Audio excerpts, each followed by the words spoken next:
Le 4 novembre 2020, le Premier ministre éthiopien Abiy Ahmed a envoyé des troupes dans la région nord du Tigré, en accusant le Front de libération du peuple du Tigré d'organiser des attaques surprises contre les bases militaires situées dans la zone. Le 14 novembre 2020, le Front de libération du peuple du Tigré a lancé des roquettes sur deux aéroports, l'un dans la région d'Amara et l'autre dans la capitale érythréenne Asmara. Les rebelles ont accusé l'Érythrée d'avoir envoyé des soldats dans le Tigré. Fin novembre 2020, le Premier ministre éthiopien Abiy Ahmed a indiqué devant le Parlement que les opérations dans le Tigré avaient pris fin et que ses soldats avaient pris le contrôle du chef-lieu Mekelle. Mais la situation sur le terrain n'était pas aussi favorable qu'il y paraissait, étant donné que des dizaines de milliers de civils migraient vers l'est en mars 2021, plus en profondeur dans le territoire du Tigré. Les habitants du Tigré qui fuyaient ont accusé les forces d'Amara de viols, de meurtres et de pillages, accusations que les officiels de la région d'Amara ont niées.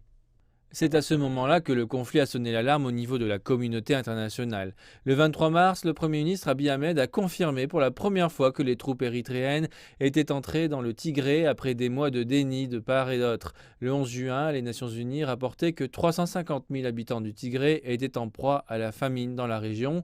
Le 24 juin, un bombardement aérien de la ville de Togoga dans le Tigré a tué au moins 51 personnes. L'armée éthiopienne affirme avoir ciblé des combattants.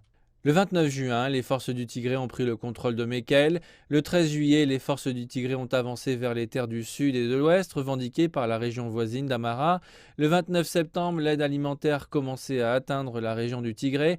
Et le 11 octobre, l'Éthiopie a lancé une offensive majeure destinée à pousser les forces du Tigré à l'extérieur des régions d'Amara et d'Afar.